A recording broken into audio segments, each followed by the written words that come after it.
city water or even well water? We're not close enough. We're 100 and some miles from the city. But have there been any studies done on that, or? There has been some up, and there's fresh water's better. Now, I don't keep my cattle out in any of the sloughs or waters. They have full access to everything. If the paddock's got a creek going through it, they got full access. But what's happening is they don't like to be bucking in the water unless it's 100 and some above. They'll maybe go in then. But usually what happens is they'll go to the water on the hill and drink the fresh water. They won't go stand in the water. And because they're only in there for one day, it really doesn't matter whether they tramp all the grass down into the mud and recycle all the carbon, because I give it such a long recovery period and build up a root system. Then when the water starts coming down the hill, I've got that deep root, and it's captured the carbon and storing it deeper. I've got a filter system there. Did that answer your question? So all your water supply is natural water? My water supply is pumped, like from a well, from a shallow well. But as far as doing testing, my place we've never tested, but some of the tests around show that fresh water is better for their gains and that.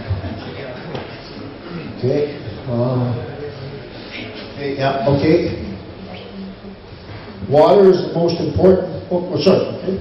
How do you know when your plants are fully rested and ready to be grazed? They're starting to set seed now again. If they're coming back. Now, the first time through, I'll just skim them off. They're not, and then give them a long recover so they grow, set seed and that. There's no set rules. It's every time you change, but you've got to keep a record of what you're doing. So if you hit one before you really should be, you don't do that next year. You do it at a different time of the year. Does that answer your question? Another question over here. Do you do any leader followers grazing, or strictly just one pass? They're all in one bunch. Now this year, I usually run heifers. I ran steers at one time for a year or two, and what I found with them is that you would get these ones that they would ride until they couldn't. I'd go to sleep at night at dark, 9, 10 o'clock. Then there was nothing happening. I'd get up at 6 in the morning and go out, and they'd have one that couldn't get up. They'd ride them all night. So I quit doing steers. If they get out, they're just like a bunch of boys on a weekend. They go every direction. But heifers, they got more of a herding instinct. And if one gets pushed out from riding, she always wants back in the pen with them. And Roger Savory, he told me that he'd never heard of steers riding one another. But over there in Africa, they never run their steers and heifers separate. So this year I had a semi-load of steers come in, and I was going to keep them on with my cows, and it was wet, and I couldn't get to where the cows were, so I had to have feet for them, so I put them with the heifers, and I never had a steer ride a steer all summer. Once in a while there would be one with a group of heifers that would be, but there wasn't 3 or 4, there was only ever one or maybe 2 once in a while for a little while. They didn't bother, there was no riding going on like I thought it would be, so I think you can likely go about 50-50 with your steers and heifers, and you get better gains with your steers and your heifers, so you're going to add more pounds to your land. Any other questions? Okay. This is the pasture pipeline that we put in. It just rolls it and buries it. There's a coulter at the front, and the big thing goes in, something like burying telephone lines, goes in, and it rolls and just goes back out the back. Okay, next one. Here's the risers. You just plug your water line into that. Do any of you do buried pipelines down here? One, a few, yeah. Okay. How deep do you bury the pipeline? Our pipelines are 18 inches. That's as deep as we can go with this outfit. I blow them every fall and make sure they're empty of water, because a couple of years ago our frost was down. Some of the lines were freezing up at 8 feet deep. There's no mosquitoes though. And I blow it, and then I start in the spring when the frost is still in the ground. But because the line is empty, I start the water running, and I'll go to the far end, and I'll just put a valve on there and just crack it open so the water just barely moves through it. And it's spraying up in the air, and every year I cause a disturbance. Everybody figures my water line broke again, because there's ice all the way around it. So, okay, just plug it in like that, and you got water. Keep going. Because the grass grows so much, I can't find these. I put blue tin cans where the riser is right there. Okay, keep going. This is what I built. I fill this big tank with water, and then gravity flows to here. This oiler here, the year I had that on there, the guy that had cattle at my place wanted an oiler. I didn't want to kill my flies, and he never told me that I was supposed to put insecticide in it, and it made him feel good having that hanging there.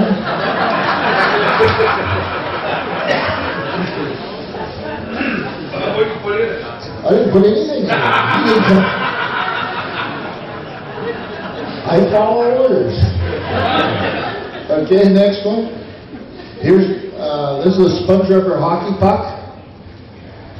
And this is off an old show halter, and this is an old 5-liter jug of Roundup or oil or something like that. That's my float system. So as soon as that goes down, that opens up about 2.5 inches or so, and it's full. So your tank, that fills real fast. You can't put this on a pressure system. It's got to be gravity flow. I got less than $1 invested in that. Okay, and I did have to do some repairs this year. That thing wore out with the sun. I had to buy a new one or borrow a new one from a neighbor. I had to get a new one of those. And this year I had I had some kind of real thin wire, stovepipe wire we used to call it. It's real thin wire. And that's what was wrapped around there, and it rusted out on me. So I had 2 breakdowns on this. It must be 8 or 10 years old. Okay? See how the water comes in real fast? Okay? Now this is what I built from behind the quad. That there is the portable barbecue. That's for my oil. Up home you can only use them for so long, and then you got to have them certified and buy a new one cheaper, so they throw them away. So I made that my oil reservoir. This is off an old boat trailer. This is off of the hydraulic. One of my cylinders are off the versatile swather. I did buy that jack pump there, hydraulic pump, hand pump. This is here, this curved part is off of the wrecked bale feeder, and it just works. You go underneath the lip for that. When you back up, it just pushes it up on top. I used to have to lift it up by hand here, and it was too hard, so now anybody can, as long as they can back up, you just slide it on and away you go. And you put a strap around the back, because when you get going, it'll bounce off the back. Okay? So then I've got this on the front, hits the wire, knocks it down, the wire just goes straight out the back. You just go over any fence, you just go any direction you want. Okay? This is a water bowl. I built something like these, but this is one with no energy in it. Underneath this, there's a 4-foot culvert. You can get away with a smaller culvert, but I built it for the more mature figure to get down and work. And when the heat comes up, then I use a 45-gallon barrel for inside there, and I'll put a top on it. And then you saw those drinking tubes out here, I think. That's what I'll put a cover on that. And it won't freeze up. As long as the cattle keep drinking once a day, it will not freeze up. Okay? There's I think it's called joke valve. Okay? That's down inside. Okay? That 45-gallon barrel is starting to be a tight fit, and you still get down. Now this is my water bowl at home. I used to use a floating heater, and it takes a lot of energy. And whatever side the floating heater was on, that was over here, that you find out. And this would be froze up.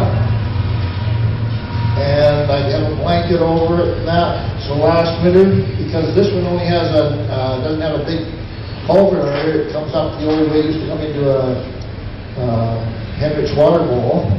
So it's just a narrow, and there's electricity there. So I got electricity there, so what I did was, I put in, okay, go to the next picture. This is when it was 40 below. See the rippling water, right? There's a little bit of rippling. Okay, keep going. I think the next picture shows, I put a submersible pump that draws 1.5 amps and very few, doesn't use much electricity, and just keeps circling the water. As long as the cows come once a day, there's no heat in that. The top was off. That was 40 below when that picture was taken. As long as they come, doesn't matter. Okay? Okay, when they first come in, I do a lot of training with them. I do the Bud Williams thing, get them to go by me, and that's the most important thing there is to train. You either spend a few hours training them when they come in, or you spend all summer training them. And it's a lot easier to spend it when they first come in. Okay?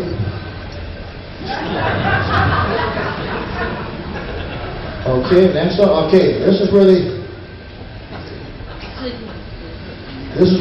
come in. This is my shed. There's an there's an 20-foot alley comes around here, or comes here, straight down here and up here. And this is where my shed is, so it goes over here and then goes around the shed and then back again. So they come from, after being trained, they come down here, okay, just keep pushing the button. These are temporary fences that I'm putting in. This is like at the airport. Okay, keep going now. These yellow ones, this is where I train them to go out under the fence right here. So before they ever go out of this training area, I run a temporary, after they've been there for most of the day, I'll put a temporary wire across here, or step-ins, to get them used to the temporary wire before they ever go out of this paddock. And I also have, on all sides, I have another fence just about 50 feet away, so if they do jump through this two-strand fence, I can get them back. They want back in with the cattle, so I just walk them around back here and bring them back in. I'm going to start, I'm building one out of that high tensile, I think you call it woven wire here? Yeah. That wire is strung out there, that's what I'm going to build one out of now so they can't get through it. Okay? Okay, then I chase them up into here, and I put a bungee cord gate there, and there. I chase them up, and then I come back here and I start pushing them. And I just keep going like this, zigzagging, and they get used to. I can do it by myself. I used to have this big long place. It took Barb and I to get them in. Now I can do this all by myself. And another thing that trains them when they start going this way, they're going this way this much, and this way, and it's going this way. They soon get used to the way I'm moving them with the temporary wires. One going one direction, one going the other. They just keep following one another. Okay? Now, to train them to go underneath the fence, it'll be there, up to there, then you keep pushing them up, and then you'll put a next one. Look, back up. And that red thing is a lifter. I'll show you a lifter later. And that lifts the wire up so they can go out. And if they don't want to go out, they start getting nervous, don't push them. You put a bungee cord across there and walk away for a couple hours, go visit a neighbor, have a coffee, come back, put a little more pressure on them, and they'll go. And if there's one that doesn't want to go out, don't pressure her, just leave her there. She'll go out the next morning if she gets hungry or thirsty. If you push them and really press them to go out, you'll have trouble with them the rest of the summer. Okay, next one. That's the bungee cord gate, and I just use a pigtail to push it ahead of me, and it makes a little bit of rattling sound and scares them ahead. Okay. This year, the boys say beer cans work better for this than pop cans. But you hang them on the fence. They can see the fence. Okay, next one. That's how they're fastened. Okay.